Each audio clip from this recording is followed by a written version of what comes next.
Hi, and welcome to another episode from me, Bourbon Hunter UK.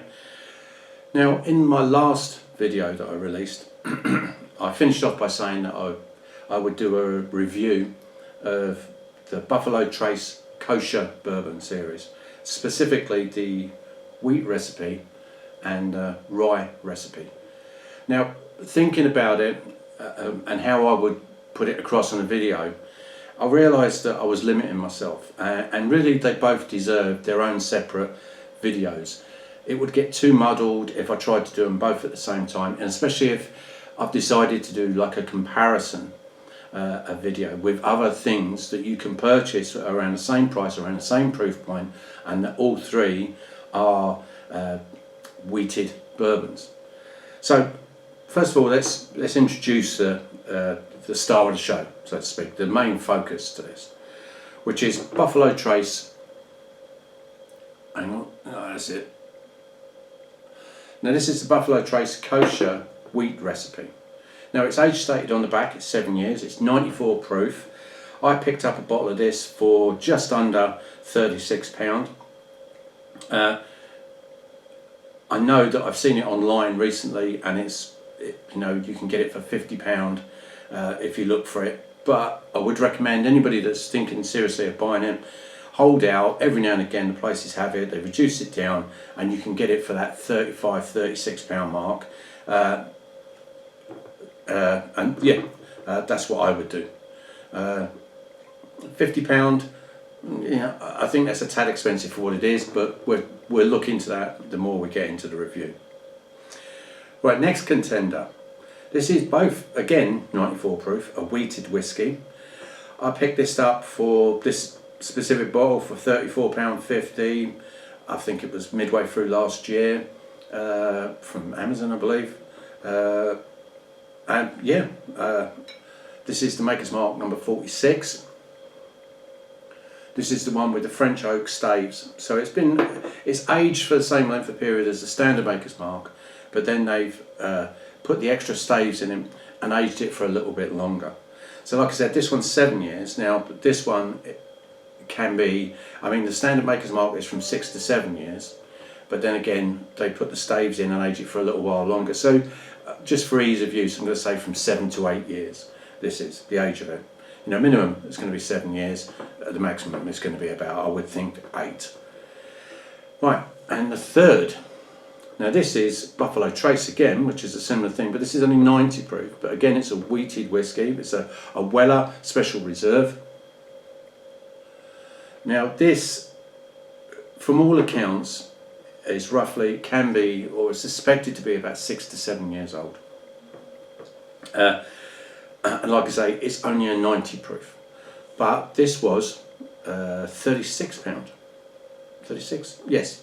No, that was 36, this was 37, that's right. So £34.50, 35, 36, 37. So roughly around the same price. If you was going to spend that sort of money on a wheated bourbon, you wanted to try one for the first time, if you've maybe not tried a wheated bourbon, or you've tried the standard Maker's Mark, which you could pick up sometimes as cheap as £24 for a bottle. In fact, less. I managed to pick up a bottle for £18 a while back, last year. While it was on special offer at one of the online sellers. And you maybe want to think about trying something else with a bit more depth than that, Maker's Mark. Now I should point out, I'm not overly keen on Maker's Mark. I don't mind it, it's not my go-to, it's not my favourite flavour profile. As I say, I don't mind it, but it's not my favourite. It's not one I wouldn't drink if offered, but it's certainly one, excuse me, it's certainly one that I prefer others over. So what I'm going to do first is I'm just going to go through and nose all three of them, and then I'm going to come back and try all three of them. I'm going to try and be as descriptive as I possibly can. I haven't got a depth or a wealth of experience when it comes to nosing. I can only tell you what I know, and I can only, if I like something, that's my own personal opinion. It doesn't reflect on the quality of any of these. You may be a Maker's Mark fan, and this might shine for you above the other two, but that's to do with personal flavour profiles. And one of the things I've found since getting into bourbon is finding your own flavour profile. It's hard, it's impossible to say when you start out. You don't know what you like until you try these bourbons, and then you realise what you actually like. So let's get on with it. The first one, Weller Special Reserve. Right, straight away honey, a background of caramel. The sweetness is all pervading. There's no oak, there's no woodiness to it. It literally is a deep, rich honey with a caramel backdrop. Nothing that would put me off. I don't find it cloyingly sweet or anything like that. But that honey is a deep, rich honey. It's almost like what you'd imagine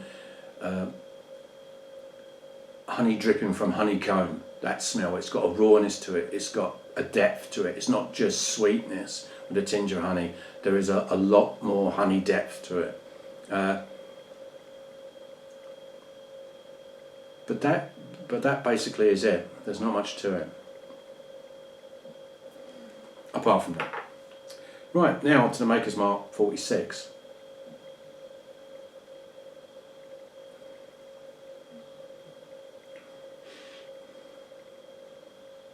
Yeah, definitely getting the oak. Slight sweetness, mild hint of caramel in the background. There's more caramel in the Special Reserve than there is in this, but it is there. But predominantly you've got that oak, and knowing that it's French oak staves that they've used in it, you know, I can say with all certainty that it's French oak that it smells of. Almost a bit bonfirey. That char comes through as well, which is not such a bad thing.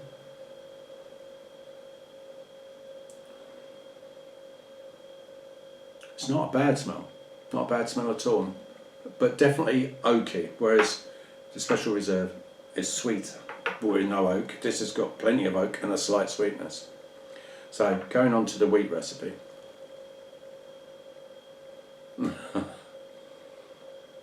Oh, wow. This has got a red fruit sweetness to it, red berries. There's oak there, there's caramel there. Oh, there's a creamy caramel now. Wow.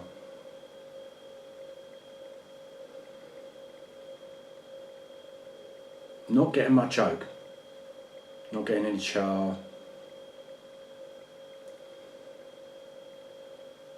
But what flavours it has a deeper nose than either of these two.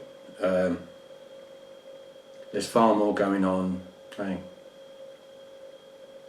Yeah, a slight barrel char there, mixed in with it in the background.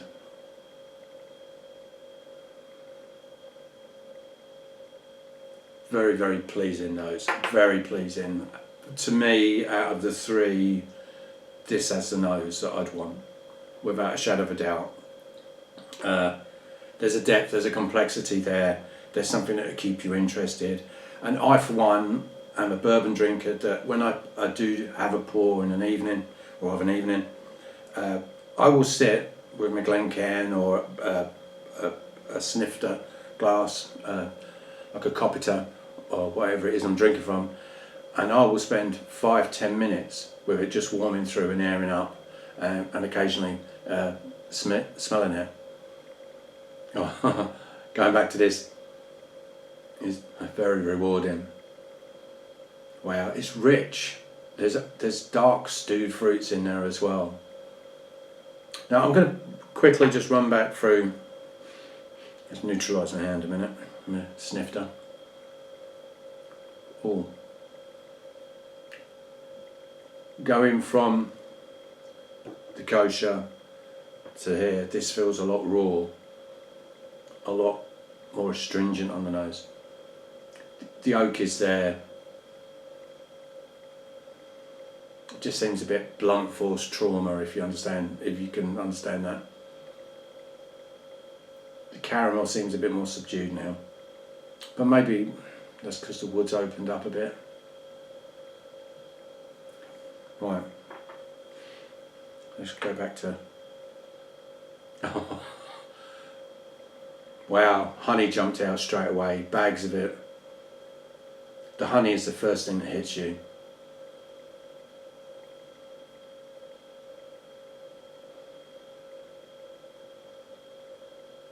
There is another sweetness in there. I can't quite put my finger on it. The honey's there, the caramel's in the background, but there's something else there. I can't, for the moment, there's a vanilla. That's what it is. It's not a French vanilla or anything, but there is a vanilla, sweet vanilla coming through.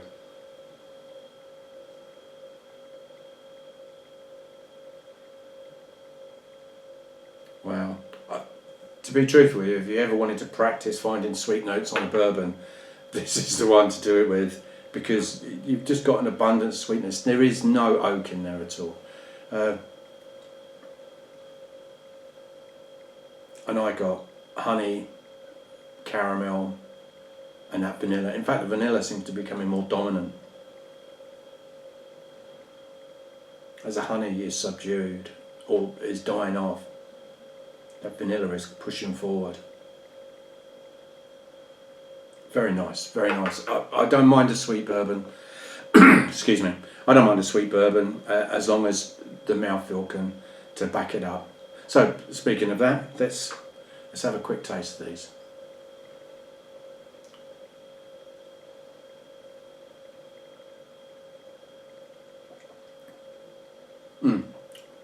Wow.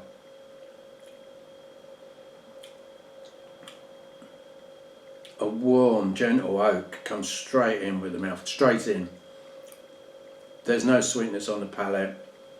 Well, it's a sweet wood that you're getting, but that oak comes in straight away.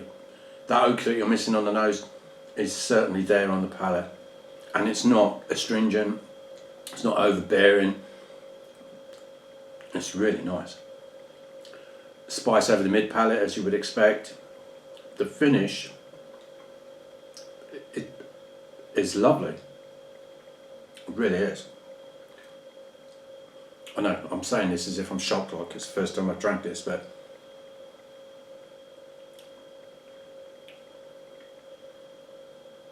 I'm gonna have another little sip.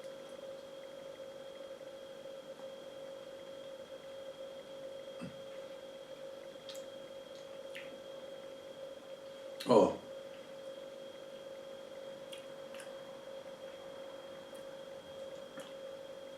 That is so easy drinking. Okay, I'm going to say it. A word that lots of whiskey reviewers hate, but I'm going to say it. That is smooth. That is dangerously smooth. Wow. Lovely. I mean, I'm a Buffalo Trace fanboy, without a shadow of a doubt. It hits my profile, and that certainly hits my profile. That has more sweetness than a standard Buffalo Trace. It's softer, which you'd expect from a wheated bourbon. The finish is good on it. You know, sometimes they just drop off, but that is remarkably good. I've got a lovely flavours in my mouth on the finish.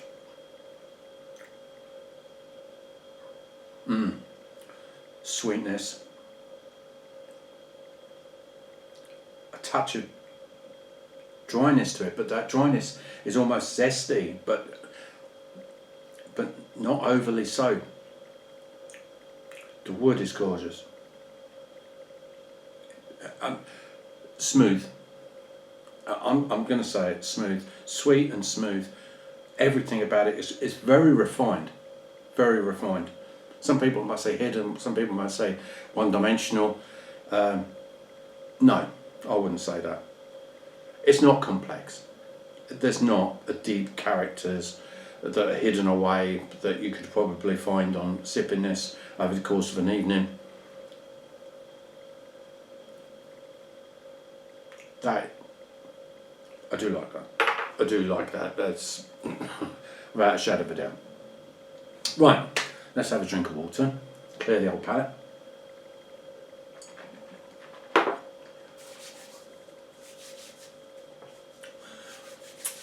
Right, let's get into the maker's mark.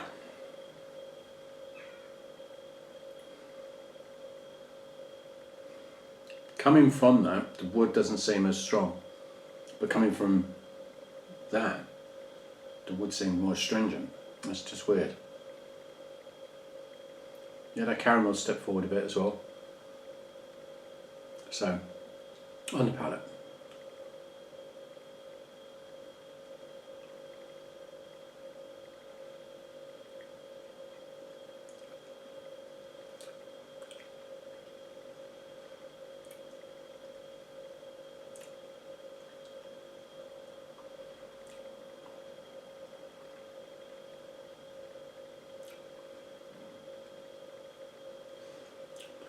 The oak comes in. We're wearing a pair of boots with this. It really does. It stomps all over your tongue. It's not overly bad, not overly astringent or anything like that, but it's definitely strong. Wow.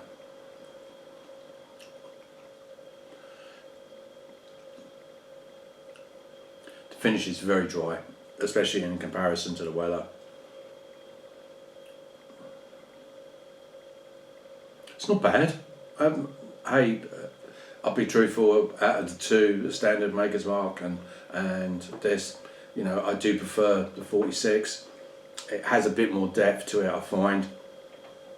I like the oak in it. Excuse me. I like the oak in it.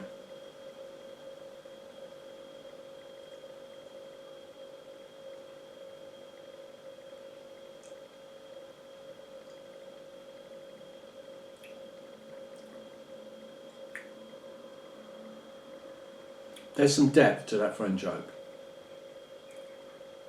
It's not just a one-note wonder.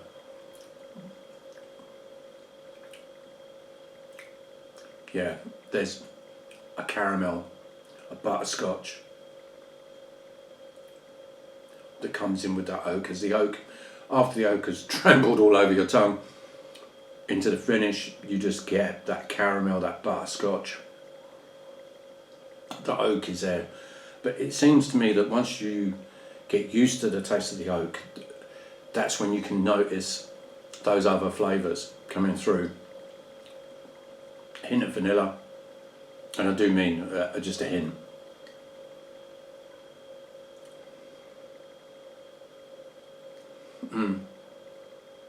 The nose is a lot better now. I've maybe got it on the tongue and it's in the system.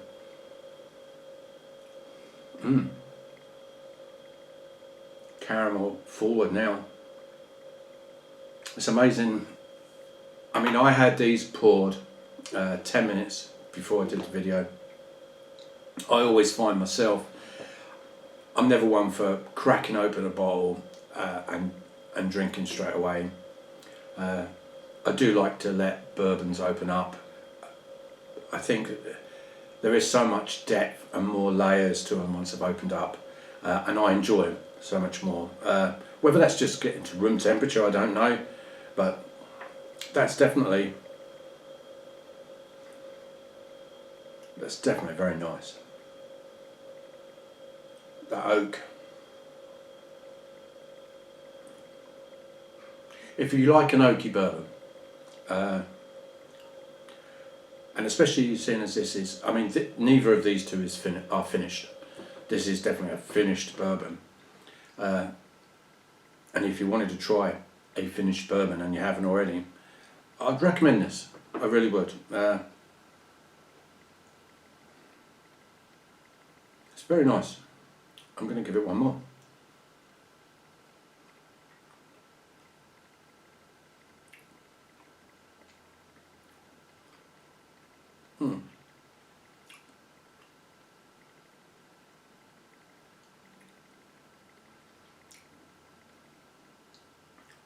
I like the hint of char, that subtle bonfire, that it gives it quite a depth. I must admit that's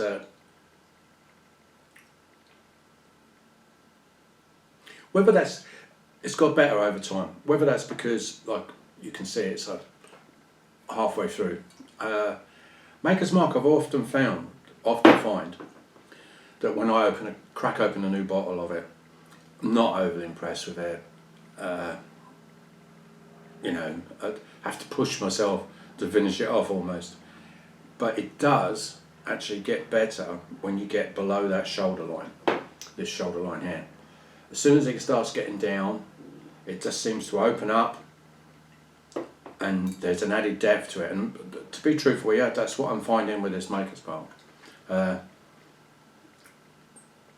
I find that with all bourbon, to be truthful. But Maker's Mark specifically seems to be more. It seems to be quite dramatic. The change from a freshly cracked open bottle to one that's you've had for a couple of months, or if not longer, and that you've had a bit out of. Very nice. Right. Excuse me.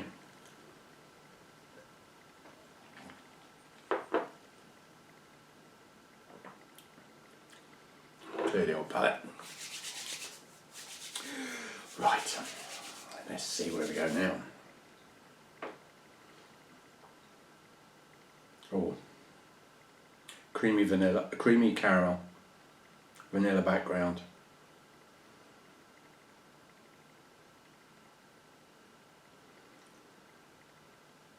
Not getting so much of that red fruit. Just going for it.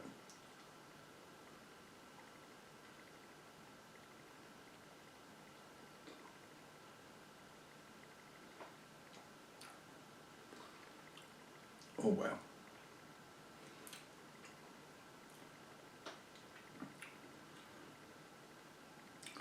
The oak is gently delivered as you palate.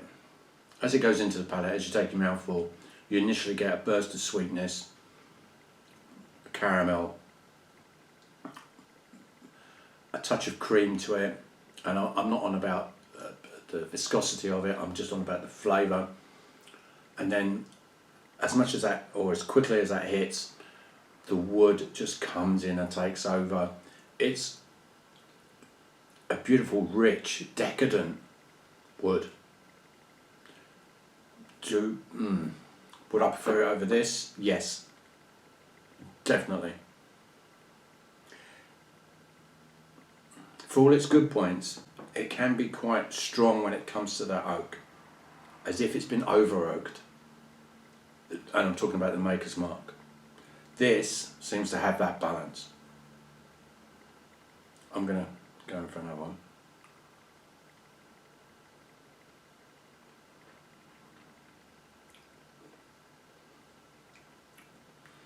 Well,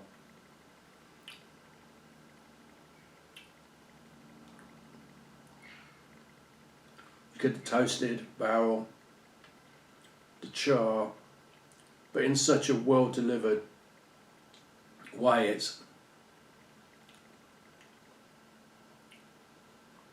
sublime, but it's decadent at the same time, which seems an oxymoron. There is deep, dark stewed fruit notes in there on the finish. The oak stays to the end. The caramel sits there with the wood. They're almost hand in hand. When you can taste the wood, you can taste the caramel. It's not a sweet wood, it's a caramel wood.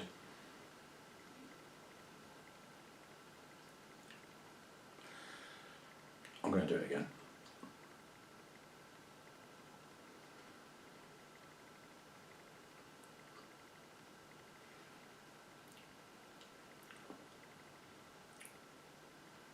This is a pour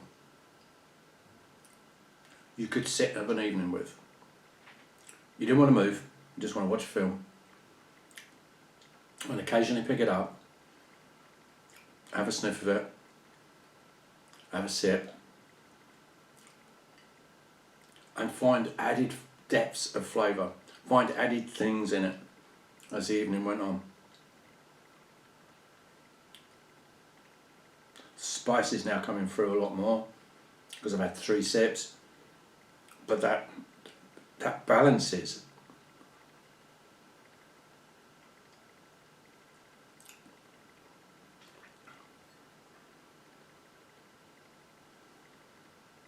The nose is deep, rich and inviting. It's complex, far more complex than either of these two. The mouth, the palate on it is far more complex than either of these two. The finish is gorgeously deep. I'm still tasting it now. It's on a different level. If I'm being totally truthful, it is on a different level to either of these two. Both of them. I mean, out of the two, I prefer the Weller, but that's my own personal profile taste choice. The Maker's Mark, that exceeded expectations. I went into it saying that I'm not a big Maker's Mark fan, but I'll be honest with you, I enjoyed that. I enjoyed that sip. It surprised me how much better it was than the last time I tried it. But at the same time, clear winner, a clear favourite. This is superb.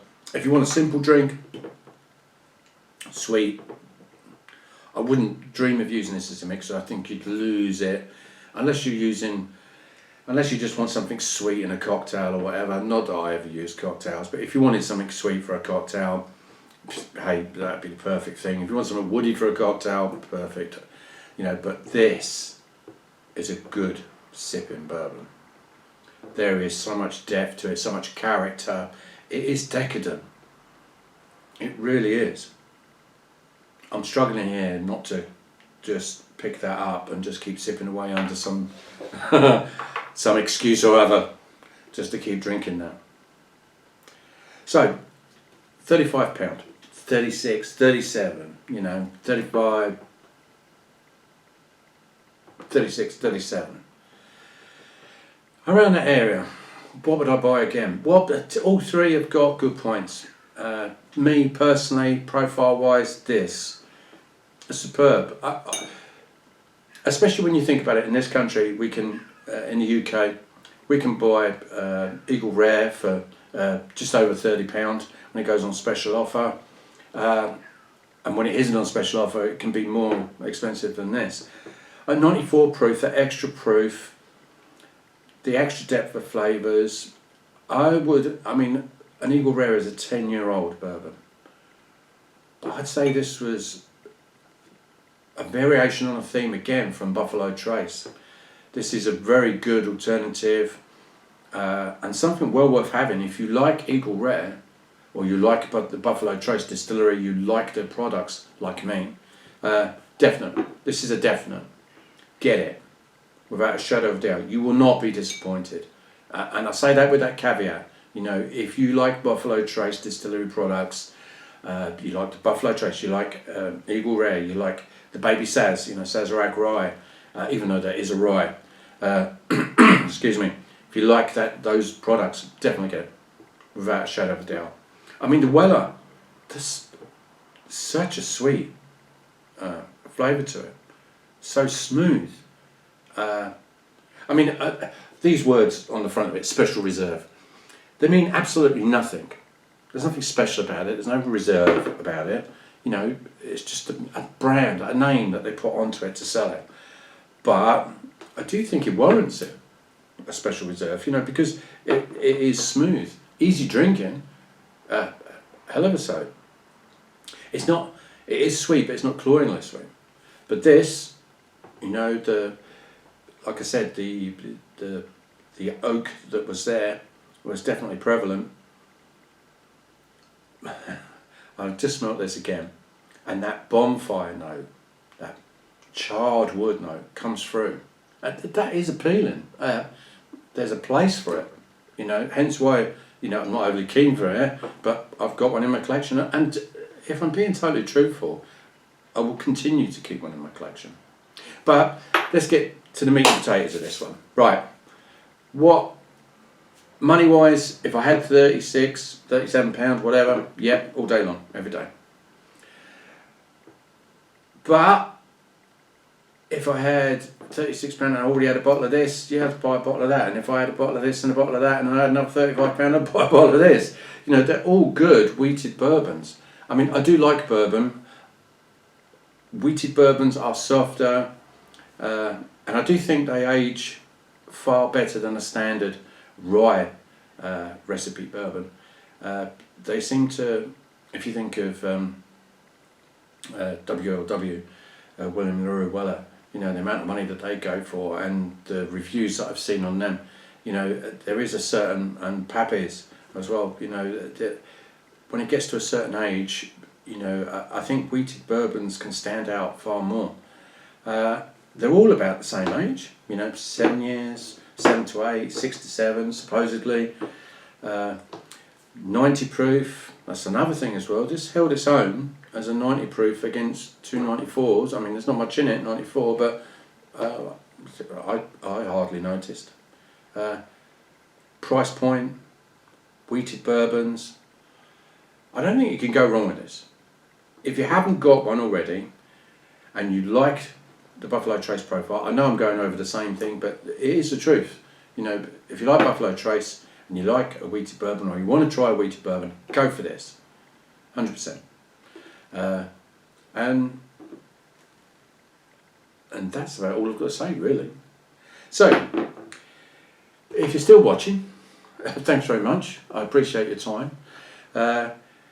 Be lucky, and until next time, take care.